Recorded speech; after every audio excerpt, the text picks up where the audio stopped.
Backyard Green Films is proud to present this episode of Agri-Culture with your host, Alara Bowman. Alara and her husband Rick travel throughout the land in their teardrop trailer that they have nicknamed Maggie, bringing you stories about their travels and the people they meet. They visit farmers, ranchers, and just about anyone who loves putting their hands in the dirt or their feet in stirrups.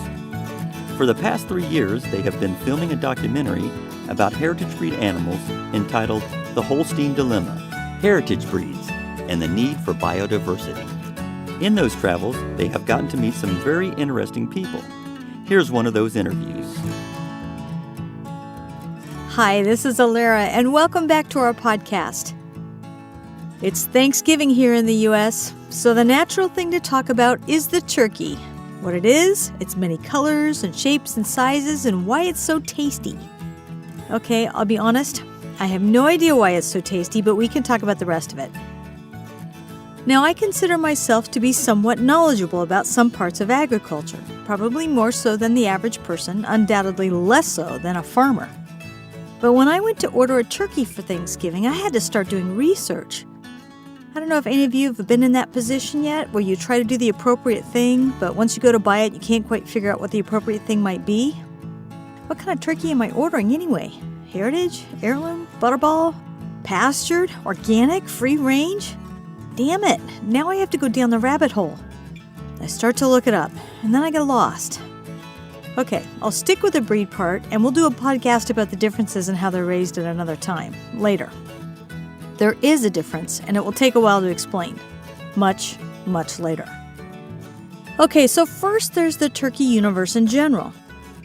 I don't know if I'm pronouncing this correctly, but the turkey is one of the Galliformes order, which means that it's related to pheasants, chickens, peafowl, and the like. But this is the biggest one of the bunch. They are opportunistic omnivores, which in my chicken universe means that if they can catch it and swallow it, it's toast. This includes seeds, leaves, roots, nuts, snails, lizards, bugs, snakes, and rodents. What it means in the wild is that turkeys are great scavengers, and they have a wide variety of things they might eat. When you start at Wikipedia, you'll see that there are apparently 2 types of extant species of turkey. If you, like me, were wondering about that extant part, an extant species refers to organisms that still have living members as opposed to being extinct. And I'm going to ask for an absolution in advance for the rest of my Latin. The first turkey type is Meleagris ocellate, the ocellated turkey. This one lives in the forests of the Yucatan Peninsula, and we're not going to cover much on that one in this podcast. I'll tell you that the ocellated turkey is shaped like a regular turkey, but it has the beautiful coloration of a pheasant verging on a peacock. It has all of those iridescent colors like green, aqua, and rust. It has zebra stripes on the pin feathers of the wings and those eye spot type things on the ends of the tail feathers. And then, if that weren't crazy enough, it has a blue head, red around the eye, and yellow warty spots all over the rest of the head and neck. I kid you not. Do a quick image search on that one and you'll see for yourself. They are absolutely gorgeous. It's not the domesticated turkey that we all think about when we say turkey, but there you are. The second kind of turkey is otherwise known as Meleagris gallopavo, and there are 2 different types, domestic or wild. This second one is the one that we all fatten ourselves on at Thanksgiving and have been doing so for the last 2,000 or 3,000 years. The fattening part, I mean. Obviously, the Thanksgiving part came along a little later. But both the wild turkey and the domestic turkey of this type are the same species, and we just tweaked them a bit. The wild turkey is just that, and from it sprang one of the few animals in our agricultural production system here that is not an immigrant to this continent. It was from here, domesticated here in North America, and was shipped everywhere else. While my days in the feed store have taught me that domestic turkeys are pretty idiotic, the wild ones are supposed to be pretty smart. Wild turkeys have 5,000 to 6,000 feathers and are sexually dimorphic, meaning they have different colors depending on which gender they are. They might be 10 to 30 pounds depending on sex and age. They like habitat that has cover, so they like forests and pastures and things like that. While domestic turkeys don't do so well with the flight thing, the wild ones are pretty good at it, and they stay fast and low. They roost at night because just like chickens, they get pretty blind at night. so they're easy pickings to anything that wanders by. All in all, wild turkeys are pretty independent, courageous, and smart. You can see why Benjamin Franklin was fond of this bird. From the wild turkey, we've developed different varieties of the domestic turkey over time. Most all countries have their own idea of standards, so while main characteristics are usually the same, the details might vary a little in other places. For instance, in Germany, a Doberman might look a little bit different than in the US due to breed standards. Poultry's the same. Ours is the standard of perfection, as it's called, and it's usually gauged here in the US by the American Poultry Association. So the APA lists 8 different types of turkeys for their accepted varieties. Here they are, with the year they were admitted to the APA book. Beltsville Small White, 1951. Black turkey, also called Spanish, Norfolk, or American black turkey, 1874. Bourbon Red, 1909. Bronze, 1874. Narragansett, 1874. Royal Palm, 1977. Slate, also known as the blue slate or lavender, 1874. White Holland turkey, 1874. This domestic turkey production model that we have now has come to be dominated by the broad-breasted white. You might be more familiar with this variety of turkey by the company that dominates the turkey market as well, Butterball. Since the universe wants turkey breast meat right now, that's pretty much the standard and we've bred for it. So we now have an amazingly fast-growing bird that has tons of breast meat, but is dumb as a post, can't fly, and has a bit less flavor, and really kind of gets unhealthy if it lives too long past its slaughter date. And one other interesting but slightly icky fact. If you eat a Butterball turkey, or probably pretty much anything that's not a heritage breed turkey, it's almost guaranteed that your turkey came into this life from a tube. And not a natural tube, a constructed tube. Turkeys used in today's production model have been bred to develop such large breast meat that over time, they can't really mate naturally anymore. Okay, so now I'm not trying to throw stones. Most cattle these days are the same type of process, and a good chunk of other animals too. Since artificial insemination came into our universe, it's a whole different world. No one gets to have sex anymore except the people, I guess. And I guess we're moving in that direction too now that I think about it. And one more thing. What if I don't want that much turkey? It's a lot of work to cook a turkey, and it's just my hubby and I. What would I do with 10 extra pounds of turkey meat? We're willing to cook at Thanksgiving or maybe Christmas, and that's it. Now, if it was the size of a large chicken, I'd consider it. I like dark meat turkey, and if I could have that 5 or 6 times a year, that's worth the effort. Too bad there isn't one that fits in the fridge. Wait, there is. The Beltsville Small White, made just for people like me in the 1930s. But very few of that kind still exist, and none that I know of are here. Bummer for me. As our guests will tell you in the following interviews, it's tough to raise a turkey, and it's even harder to make a living at it because everyone wants a cheaper, faster product. Our society doesn't seem to see the value in taking extra time to support something that's a little more self-sufficient, even if it does give you more options for both taste and the fridge. And these animals are going extinct because of it. Just a little something to think about as you sit at your tables this week. Happy Thanksgiving, everyone.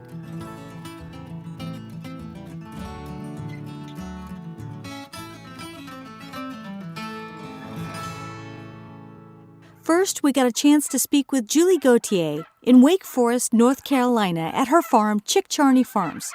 Explain what turkeys you have on site and how you think that the heritage breeds that you have differ from maybe a Butterball turkey. Okay, the turkeys are Beltsville Small Whites. I have Beltsville Small White turkeys, and I have Narragansett turkeys. The Narragansett has been around a lot longer. That bird was the favored bird in the New England area 150 years ago. That would have been the bird you'd have on your Thanksgiving table. They used to be raised outdoors and then herded on foot into town to go to market at holiday time. So there are photographs of that event happening in New England towns in the past last century.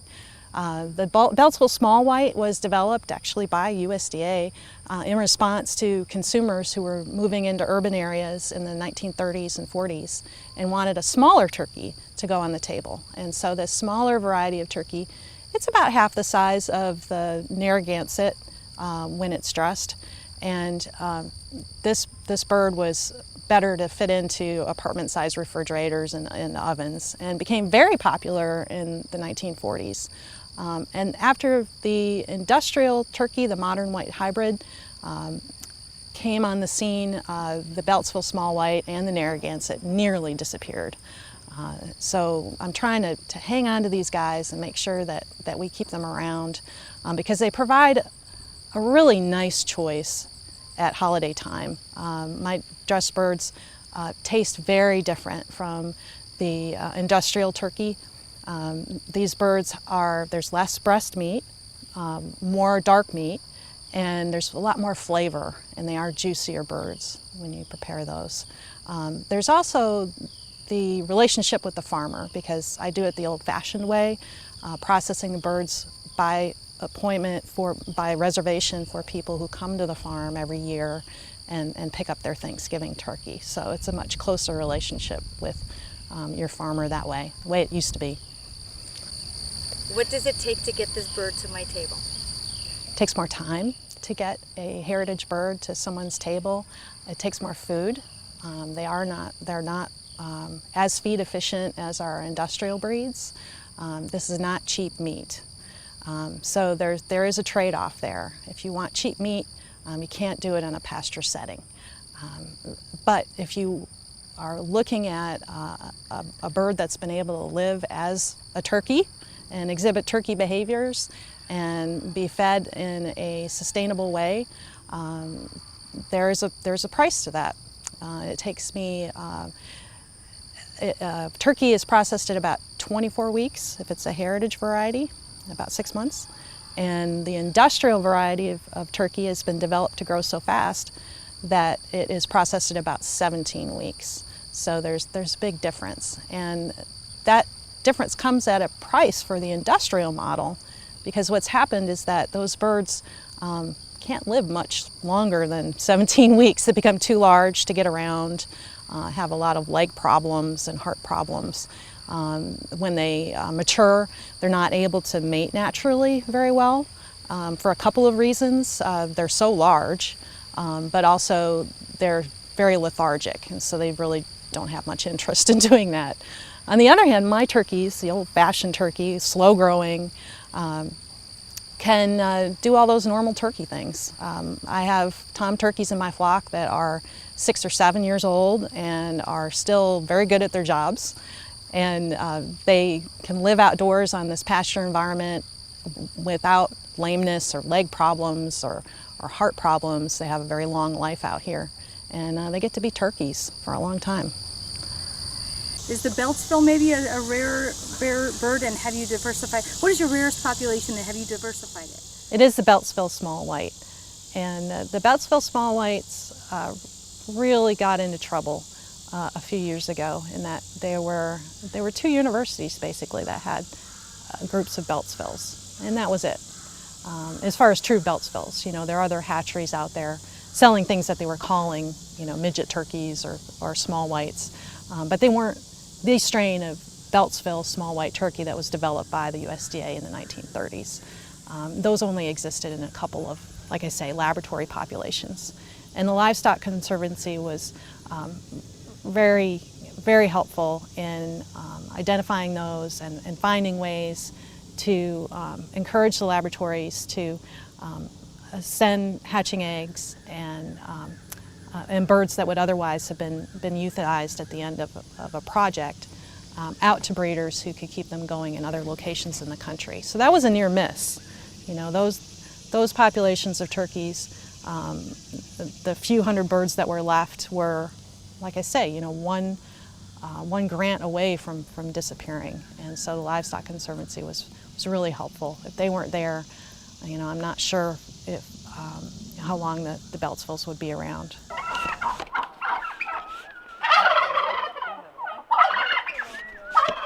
We spoke with Margaret Thompson on Windrush Farm, Salt Spring Island, British Columbia, Canada. Please tell me your name and a little bit about your farm. Margaret Thompson. Alan Thompson is also an owner, and the name of the farm is Windrush. Please tell me a little bit about your farm and the region. We're in the southern Gulf Islands, which is at the western end of Canada, quite close to the American border.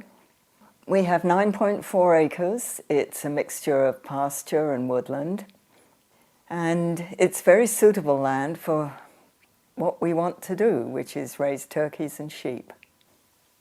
Please tell me a little bit about the heritage breed that you chose. The other heritage breed that we have is turkeys, and we have blue slates, and they're popular with our customers because they have such wonderful flavor, and that's partly because of the breed and partly because of the age at which they're eaten, which is 7 or 8 months.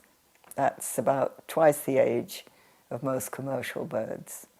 So while we're on the seasonal topic, you were describing earlier a little bit about Canadian Thanksgiving. Can you tell us how this breed works into that? Yes, these birds take about 7 or 8 months to get to the ideal weight for eating. So it means that Canadians, if they're going to have turkeys ready in October, have to start very early in the year.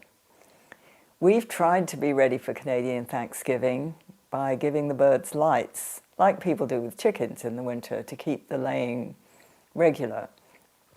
And what we can do quite easily by starting lights about the middle of February is bring on the laying 2 weeks earlier. And then we have eggs that we can put in the incubator about the 3rd week of March. So we have the poults hatching the 3rd or the end of the 2nd week in April, and that gives maybe just enough time for some of them to be big enough for Canadian Thanksgiving. But for sure they'd be ready for American Thanksgiving, and we do have American customers, and definitely they'd be ready for Christmas. And of course, we can eat last year's mature birds, which are full size. If they were hatched in April 2017 and they're laying in April 2018, we can eat them in September. So now that you've gone to the eating part, tell me about how these birds taste as compared to another bird. Well, all the present-day commercial turkeys are very much the same. They're usually white-feathered. They usually are ready for eating in 16 weeks or maybe less. And they're a very different shape. They have shorter legs. They don't have as much meat on the wings because they don't fly. And they're very convenient for commercial growers because they're very efficient at converting grain to meat. These birds are not. But the difference is in the flavor. Also, if you happen to like dark meat, you get a lot more meat on the legs because these have longer legs and more muscle. They run, they fly, they jump, and they have very good muscle on their legs. So for the last few years, we've had a heritage turkey at Thanksgiving at our house, and we noticed how wonderfully delicious the taste was. But that also, it only took something like, an hour and a half or so to cook. Yes, the meat is not as deep, not as thick. The best way to cook them is with a meat thermometer. So when you get to the right temperature, you know you have to take them out of the oven. The other thing that's helpful, and I don't know if you were told this, is to put them in a pan with a lid so that they're steamed and they stay nice and moist. And then they'll be really tender. There's other ways to keep the moisture in. You can put bacon strips over the breast. You can put muslin over the breast and soak it with butter. That's one of the old ways of cooking them. Okay, you said the old ways. Is this one of those food products that you really have to go back to your grandmother's cookbook to know how to cook it? Definitely. Yes, because the body build of the bird has completely changed. Now, that's something that wouldn't occur to most people, that even if it's the same thing, you have to approach it from a completely different way. Yes. traditionally anyway. Yes, you do. So you continued with this, but how did you get into the turkeys? Well, by then I was interested in heritage livestock and I started reading about things. And there was a survey done in the late 1990s of the numbers of heritage turkeys. I don't know if you've read that report, but the numbers were absolutely shocking. There were some breeds where there were only a trio of a particular kind. And so I got interested. I thought, if we're going to raise anything other than meat chickens, which we thought were painfully stupid, and we didn't really enjoy raising them, we had by then developed some skill in raising poultry. We thought we'd switch to turkeys. So then we had to look around for turkeys, and that wasn't easy. We found some blue slates that were for sale somewhere north on Vancouver Island. But we weren't really ready to take them, and I had a friend who belonged to our heritage livestock group who was ready, and so she took them, a group of 3. And I had another friend who was very good at finding things on the internet. Remember, this was 15 years ago. Not everybody was so used to it. And she found me the source in Ontario that I've used several times, Bill Braden, who's now quite elderly, but he has many breeds of turkey. He's been a winner at the Royal Winter Fair for about the last 25 years. And we ordered turkey eggs from him. We weren't sure what we wanted, so we ordered a dozen bronze, a dozen blue slate, a dozen black, and a dozen bourbon red. And we borrowed an incubator. Out of that, we got only 12 birds altogether. And the 3 blue slates that hatched were all male. So we had to find another source for blue slates. And luckily, we found somebody who lived in Cedar, which is only a half-hour's drive from the ferry here. And she sold me some eggs, and out of 17 eggs, 1 of them hatched, and it was a female. So that's what we started with. 3 males and a female. And this poor female, in her first breeding year, got severely injured.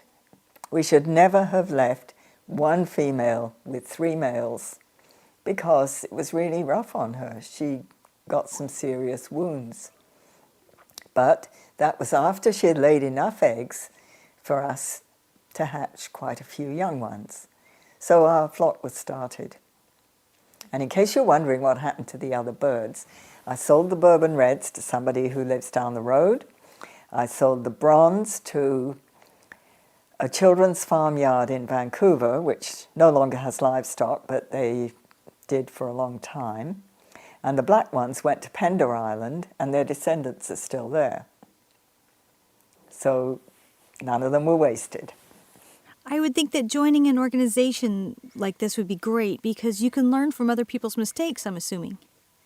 Yes, but a lot of the people who want these birds, they look at them, they think they're beautiful, they want them. They think it's like going out to buy a pound of sugar. You place your order, you send your money, and then they're yours and you can do what you like with them. And they don't research what they should do to keep them safe and to keep them alive. They don't always feed them right. They don't always provide the right housing. And it doesn't matter how much information you give them, it's very difficult for me to be sure that they actually listened and they actually read what I recommended and they actually built something along the lines that I suggested. There's got to be wonderful ventilation. There's got to be good roosts. They've got to be protected from things that might break in, like raccoons, which are very strong and can tear net very easily. And you've got to make sure that if they're going to be allowed to nest and hatch naturally, they have a really safe place to do it. We spoke with Kathy at Silk Tree Farms in Rhode Island. And I also have turkeys. I also have, I raise the Narragansett turkeys, and They are a wonderful breed. Again, wonderful mothers. I'm proud to say this year, the flock that we raised for our Thanksgiving turkeys were all hatched by the hen herself. So that was pretty exciting. So tell me why that's exciting. The average person might not know why that's exciting. Yeah, I mean, typically the turkey that you're going to find in the grocery store, they don't even. They're usually the broad-breasted whites, I believe, and they can't even breed. I believe that they actually have to be artificially inseminated. So not only can the heritage breeds breed naturally, you know, and but I don't think most farms actually let the hens hatch their own chickens. Most of them are either mail ordered or, you know, they'll collect the eggs and let them, you know, put them in an incubator and hatch them. So. Amazing thing. I think the average consumer doesn't understand how artificial the whole process Right. can be in many circumstances. And it's also really an amazing thing to watch. It's such a labor of love for a hen to hatch an egg. It's 28 days she sits on this egg. She barely eats. I mean, I spend half the time trying to, you know, find her nest, and I'm sprinkling food in front of her just so hopefully she'll stay healthy as possible. And then they really stay together as a family. My first year that I had a hen, the Narragansett, hatch her egg, it was 2 hens together. And they sat on these eggs together, and they ended up only hatching like two little turkeys. And they raised them together. Like it was just the 2 hens and the two little turkeys running around all day long. It was nice to see. Community project. Yeah, it was great. We spoke with Virginia at Stonehaven Farm B&B in Massachusetts. So I have 2 turkeys, blue slates and red bourbons. And I haven't had any luck breeding them, or almost no luck, because I didn't separate the females from the males, I think was the problem. And so the females never had any interest in taking care of their eggs. And they would lay outside, they would sit on the perch, which is 3.5 feet off the ground, and they would plop an egg on the ground, which if it landed in shavings wouldn't break, but if it didn't land in shavings, it would break. And You mean they don't nest at all in one area? well, they didn't nest when they were with the boys. So this year I got smart and I thought I would separate them, and I took them and I put them in that house. And I basically bored them into motherhood because Nothing else to do. there was nothing else to do in that house but sit on the eggs. So they sat on the eggs. And the gray hen produced 2 offspring. One of them, to my great distress, drowned in his mother's water bucket. And the other one went bye-bye yesterday. So turkeys are prone to that kind of, domestic turkeys are prone to rather asinine behavior, or these are not quite at that These are not, but it was my fault. I never should have put that kind of bucket in there. I just didn't know. It was dumb. It was Learning completely my experience, fault. Won't happen next year, huh? No. But then the problem, I think, that the bourbon red is sterile because none of his eggs hatched. And then I tried to incubate turkey eggs, and I incubate duck eggs with no trouble, and I think I'll be okay with chicken eggs, but I was never able to produce 1 turkey poult. Not 1. And I tried twice. Did you try with only yours? Yeah. So if you got what you know are fertile eggs from somewhere else and you tried it, you would know if it's the incubation true. process or the turkey. That's true. But I know the gray male is virile because he produced babies. But the bourbon red, I don't know. And I'm sort of sad about it because he's a nice guy.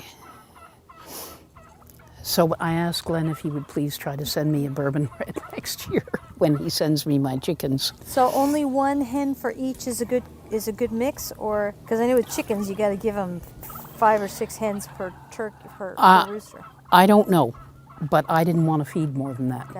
But I did want to have purebreds if I could. So, and also, you know, there's a limit to the number of turkeys that I can either eat myself or sell. Well, but the thing is that So, I mean, they're expensive compared to normal turkeys, and they have Yeah, no but problem. They sell out on them.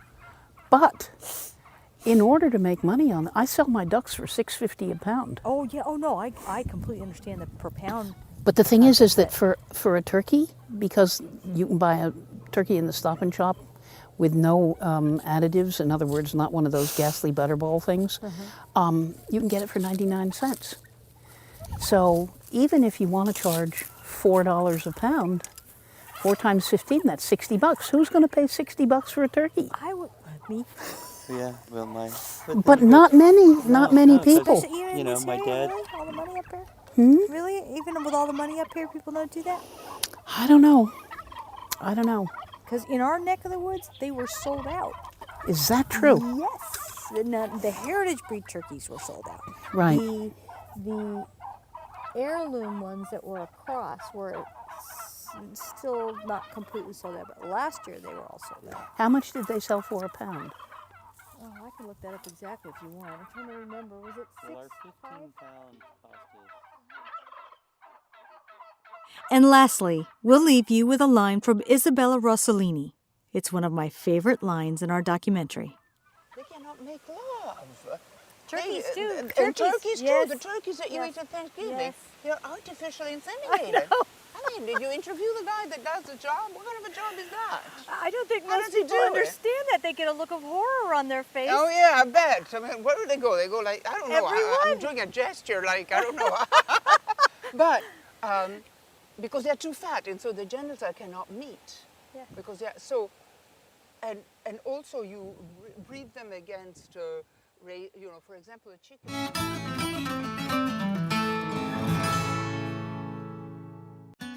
If you liked our podcast, please subscribe. This is how we keep going. And please tell your friends to join us. Please feel free to post any questions or comments that you might have to our social media sites. Our Twitter feed is at Backyard Green Films, spelled BKYRDGREENFILMS. Our Instagram is at Backyard Green Films, BACKYARDGREENFILMS. Our Facebook is Backyard Green Films. Our YouTube URL is youtube.com/backyardgreenfilms.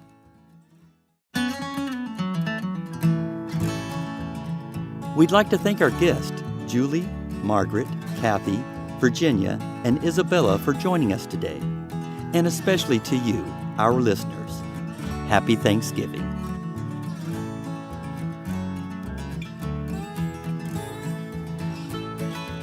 You have been listening to Agri-Culture with your host, Alara Bowman. Please tune in for more upcoming episodes from our travels. I'm Rick Bowman, your behind-the-scenes editor. Until next time.